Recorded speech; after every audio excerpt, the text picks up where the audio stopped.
So it was May 2014, right smack dab in the middle of a contentious Republican primary race in Mississippi, when suddenly this fairly awful headline popped up in the local paper, in the Clarion Ledger. Quote, man arrested for sneaking into Senator Thad Cochran's wife's nursing home. Three Tea Party guys in Mississippi were arrested for a scheme that involved taking pictures of Senator Thad Cochran's elderly, ailing wife as she laid asleep in the nursing home she has lived in for the past 15 years. That's gross. If there was a silver lining to that grossness at the time, it was that the pictures they surreptitiously took of that elderly woman in a nursing home, those images never got into wide circulation. But it was not for lack of trying, particularly by one fringy figure in a far-right corner of the very far-right media, a man who offered $1,000 for any photo of Thad Cochran's wife in the nursing home. Quote, I will publish it. That tickly feeling you now feel in the back of your throat is your sense of decency trying to escape your body and get some fresh air. But that scandal is how a lot of the world met this guy. That's kind of the way he operates. It's the stuff he does. Eventually last year, after he tried to solicit people online to, quote, take out a particular civil rights activist he decided he didn't like, he was finally sidelined by more mainstream conservative media outlets. He was actually banned from Twitter, never to be heard from on Twitter again. Until this month, when the Donald Trump for President campaign decided to rehabilitate him. They decided that they would use that guy as their defense in this event, which happened a few weeks ago at an event at the Trump National Golf Course in Jupiter, Florida. A woman named Michelle Fields reports for a conservative website. At that event, she'd tried to ask Mr. Trump a question. As she approached the candidate, she says a man grabbed her arm very firmly and nearly pulled her to the ground.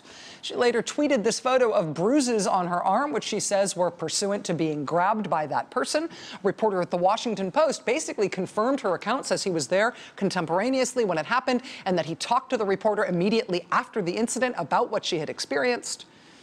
The person who the reporter herself and the Washington Post corroborator say did this was Donald Trump's campaign manager, Corey Lewandowski. You see there on the left.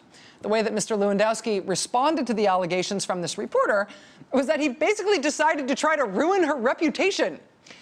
He spent a whole day tweeting lurid allegations about her, including posts from the creepy will publish your nursing home photos guy who's no longer allowed on Twitter. This is Mr. Trump's campaign manager citing articles by arguably the world's creepiest blogger in exile. This is how they made their argument in this case. This is how they attempted to personally discredit the reporter who she says was manhandled by the Trump campaign manager. Mr. Trump's campaign manager also tweeted to the reporter at the time, quote, you are totally delusional. I never touched you. Donald Trump himself also told reporters that he thought this reporter had made up the whole thing. Now today, though, there is new tape of the incident, which certainly appears to show Corey Lewandowski touching that reporter. This tape was released today by the police department of Jupiter, Florida, where Mr. Trump's campaign manager turned himself into police today after facing one charge of simple battery. That is a misdemeanor charge of which Mr. Lewandowski's lawyer says Mr. Lewandowski is, quote, absolutely innocent. Now, lest you think that that tape is unreliable or suspect or contested in some way, candidate Donald Trump himself says that he's actually very proud of that tape. Here's the very first thing Mr. Trump said today when asked about his campaign manager turning himself into the police to face this charge this morning. I can only say Corey's a fine person. I looked at the tape, but the tapes were supplied by me. You know, those tapes, just so you understand. This is a very high-end club, and we had tapes all over the place, and we supplied those tapes. The tape was given by me because my places are very successful, and I have cameras all over the ceiling. That tape was given by me. Donald Trump has only the best tapes. Very beautiful tapes. Huge tapes. Big league. Big league. Big league. Anyway, now that we have this huge tape, the argument from the Trump camp is no longer that the campaign manager, Corey Lewandowski, never touched reporter Michelle Fields. Now their argument is, hey, the touching wasn't that bad. Mr. Trump today said there was no chargeable offense on that tape. He said reporters get roughed up much worse than that in your average media scrum. He said maybe Michelle Fields faked the bruises on her arm, that she was grabbing at him, Donald Trump, and maybe he, Donald Trump, should file charges against her.